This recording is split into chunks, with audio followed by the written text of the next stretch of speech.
basically chopped off right behind the front seats.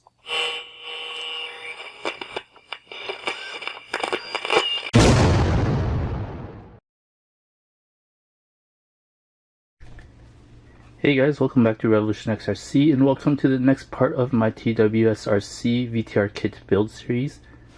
In this part of the series, we are going over the final, or some of the final finishing touches as well as scale details for this build. Now in the last video, you saw me add these inner fenders, which are fantastic. They're awesome. Doing that did require me to kind of move around the electronics. I did create a receiver box so I could just stick my receiver in here as well as mount my ESC on top of the inner fenders. Now you'll also notice here that I have rock sliders. Now I created these rock sliders myself and they capture the VTR body in this groove right here, so it's a perfect fit for the VTR body and it just looks great. So I'll show you that later when I put the body on.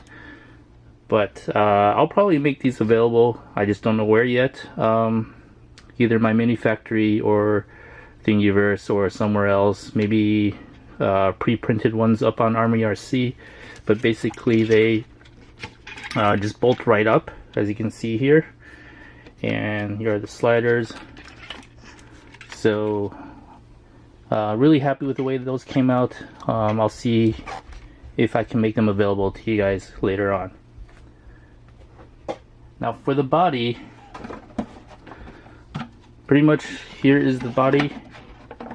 I think I've shown you the painted version of the body before. Basically this is Proline Slate Blue.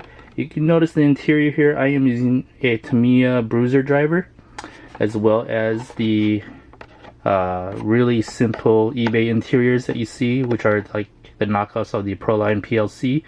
I basically chopped off right behind the front seats here and chopped off a little bit the sides, used Velcro to attach it, and you can see here works perfect. Really scale looking. It's got a nice driver figure in there, so it looks great. You also notice that I didn't use the decals for the door handles, so I created some door handles, designed one up and 3D printed them out. Look much better than having decals, so I'll also think about making those available. I also designed up the logo so you could attach it to the front grille, Suzuki logo right there, so just a little bit more detail, as well as the Suzuki emblem in the back, so just a little bit more detail there as well. So really happy with how it came out so far. See, there's, I am using magnet mounts. I don't know if I've gone over these, but these are magnet mounts, and it's a really particular, well, this side of the magnet mount is pretty standard for the ones I provide on Army RC, but this side is really particular to the TWS chassis because of the way the shock towers are and the way the inner fenders are and how much clearance there is to get that perfect height between the body and the bumpers. So I'll try to make these available as well. And this is the rear shock tower.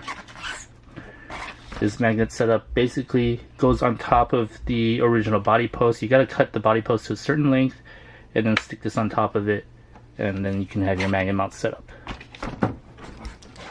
Alright, so let's get to putting the body right on.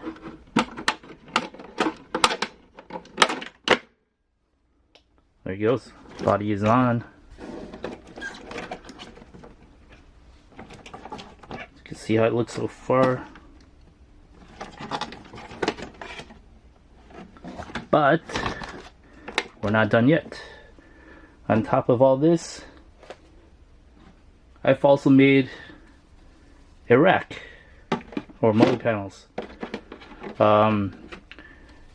Since my body is magnet mounted, it does have some magnetism at the top here, so I kind of played off of that, added 2 more magnets to this, and I'm able to pop it on right there and it stays on. These stand ladders are from Knights Customs. The actual rack itself and the rotopacks I designed. The water tank here I also designed. These two are from Thingiverse, but I found a way to attach them. But this is what my overland panels look like. Alright, so you can take a look at the way that rack looks on the vehicle. Pretty cool setup.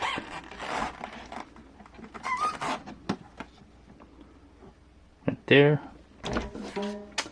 And you'll notice that I put Velcro strips on the top here. So on top of that, I did print out a nice Customs a Pelican case, which I scaled down so I could fit right there. And also created this sort of rooftop tent, a miniaturized one, I guess. Basically, this is just using duct tape, which looks like vinyl, and just bandaged up, and you can just place it up there, and it fits just like that. So here you can see how that looks.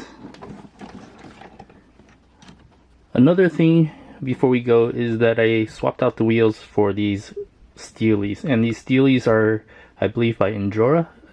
So they look really nice on the rig, and I'll add a link to these in the description below. And I do believe with all this, I'm ready to take it out for its first run. Now I still do have lighting to finish up, and I'll probably use my Trick RC for that lighting setup, and I'll go over that in a future video. But other than that, it's been a fun build. I can't wait to get this out on the trails. So thanks for watching. Please like and subscribe, and hit that notification bell for future updates on this TWS VTR Kit build series. Thanks for watching.